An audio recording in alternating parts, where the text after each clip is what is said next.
In the mid-80s, there was a handheld device that completely dominated the market. So I am the Game Collector, and this is Second Opinion Games, and today I count down the top 10 hidden gems for the original Game Boy. Now the rules here is if it can be played on original Game Boy, well then it makes the list. And quick shout outs to Kid Dracula and Hammering Harry that just couldn't quite make it in there. So without any further ado, here we go with the lists.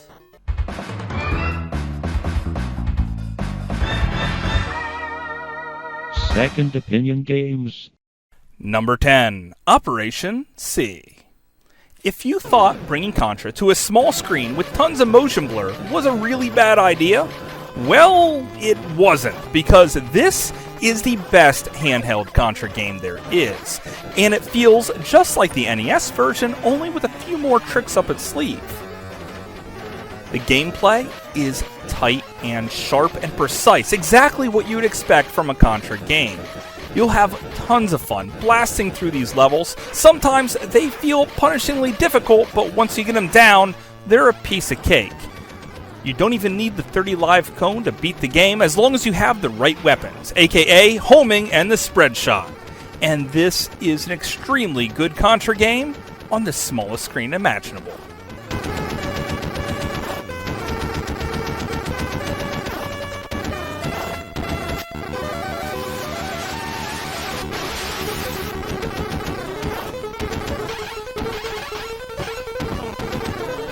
Number 9, Qwixx.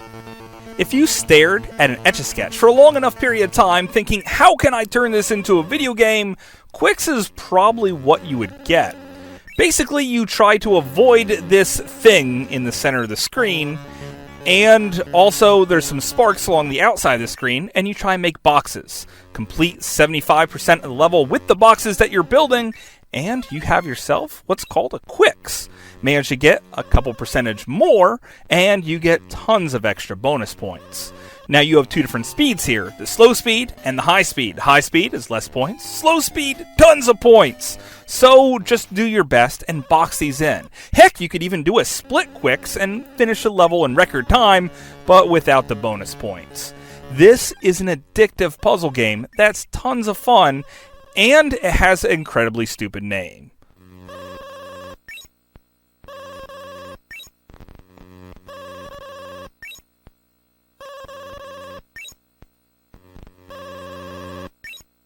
Number 8, Bonks Revenge. No, this is not a TurboGrafx 16 redo. This is its own thing, and Bonks Revenge is full of fun secrets and great tight gameplay. This time, when you collect some meat, you could choose one of 3 characters. A vampire that makes you jump super high, a lizard thing that's kind of powerful, and my favorite, jailbreaking Bonk, who could break into the bank and steal all those precious smiley faces. Sometimes, however, he goes straight to jail, and that's not very cool at all. You can sumo wrestle RoboCop for extra lives, and this might be the most forgotten about Bonk game. Also, you have a really cool border for your Super Game Boy. Through and through, Bonks Revenge is perfect on the go or just playing at home on your Super NES.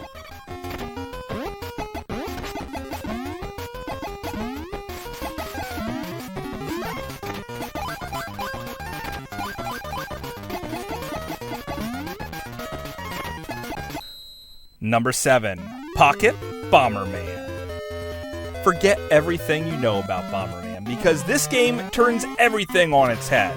This time, Bomberman doesn't act nearly the way he did in his previous encounters, but a full-on adventure mode.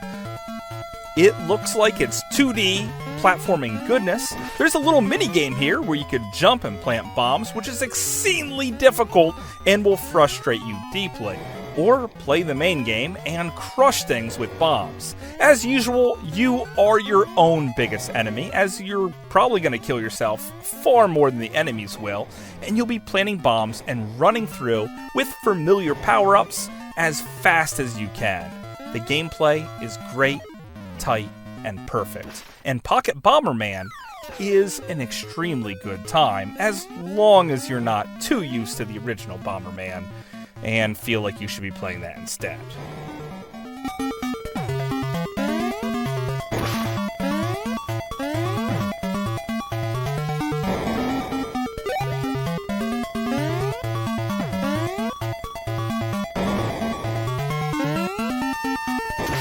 Number 6, Quarkth. Having a very unfortunate name of sounding like something you would do after you drank way too much Jägermeister, and Quarkth is a mix between vertical shooter and Tetris-like block disintegrating game. Fly forward, shoot little things to create blocks, and collect tons and tons of points. There are a butt ton of levels here, and completing them all will have your brain being taxed and your reflexes challenged just trying to fly forward to the next stage. Quarkth, it may sound really ridiculously stupid, but it is actually a great time. And the Game Boy's small screen and portability is absolutely perfect for this. So, why not give Quarkth a chance?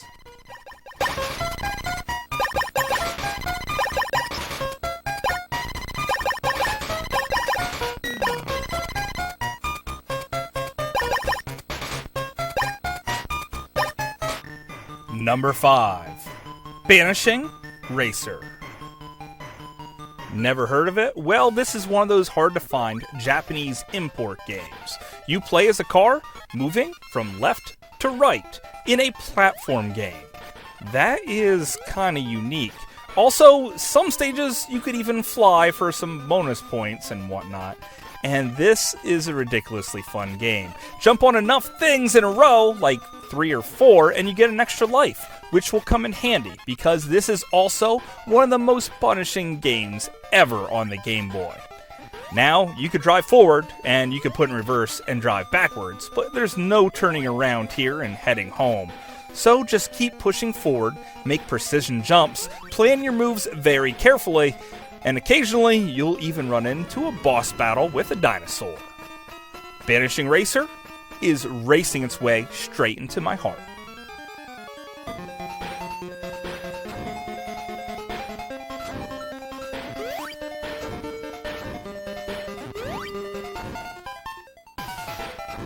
Number 4, Crayon. Here is another Japanese exclusive. This time, this one's ridiculously cheap, and you play as Shin-chan, who is a long-running Japanese character of a cute little boy. Now, you don't need to know any Japanese to enjoy this game, but if you do, then maybe you will understand the story. However, forget that. So you play as a little platforming kid, working your way through many well-done, thought-out levels, and occasionally there'll be some mini-games, like Whack-A-Mole, or that game where you have to freeze if they look at you, or something like Excitebike. And this is an extremely fun game that can be had dirt cheap, and you probably never even knew it existed. And let's give Shin-chan a chance and open him into our heart.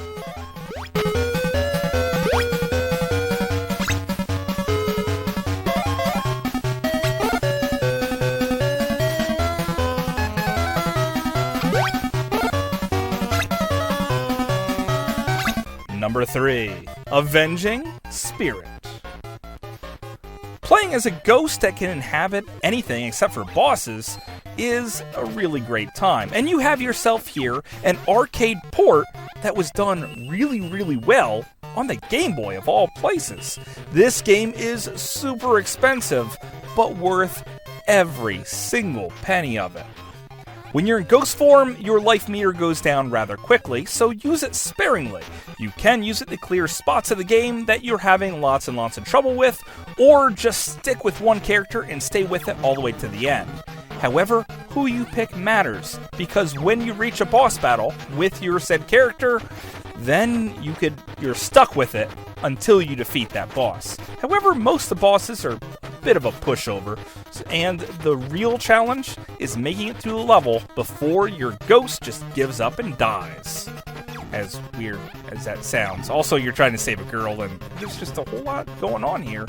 It's a fun game, just trust me.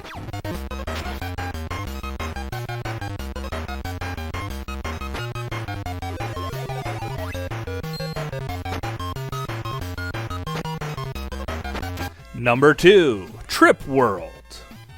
Playing as a cute little bunny-like creature that can do karate kicks, you work your way through 5 very linear levels to find the Flower of Peace. Without it, the creatures of Trip World go crazy and bloodthirsty and want to devour your soul, or maybe just attack you. Actually, some of the creatures barely even attack you at all, and there is quite a few tricks up your sleeve here, like the ability to shapeshift. Yes, if you hit the B button and hold down, you can turn into a fish, which on land just makes you flop around all funny, or hit up and the B button, and then you can turn into a somewhat flying-like creature. That's kind of limited. Now, if you've been watching this for even a second, you'll notice that it looks beautiful. Probably the best graphics of any original Game Boy game, period. And also, it sounds terrific. Between the gameplay, the sound, and the graphics, you pretty much have one perfect hidden gem. But it's not my number 1. For that, I think we need something a little bit crazier.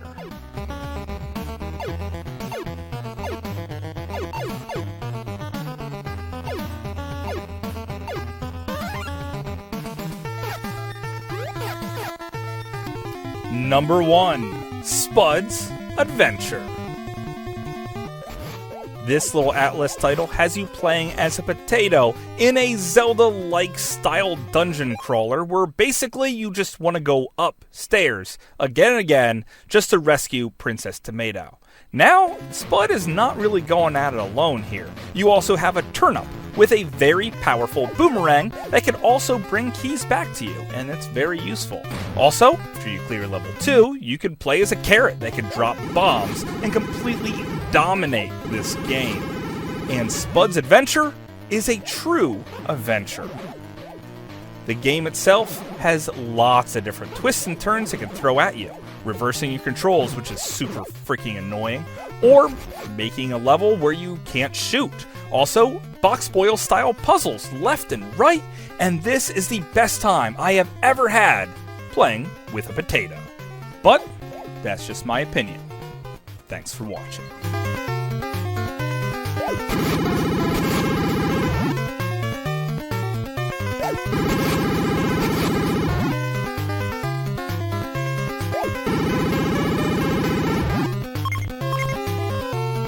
So hopefully you enjoyed this list. My goal was to at least find one game that even the most hardcore person has never heard of. And if you haven't heard of any of the games on this list for the original Game Boy, well then what are you waiting for? Start tracking every single one of them down. Also, if you guys happen to like the Atari Jaguar, I'm pretty much the only person that reviewed, well, like all of them. So I'm your go-to guy there. And if you like top 10s, I have plenty of those as well. So until later, I'll see you again, guys.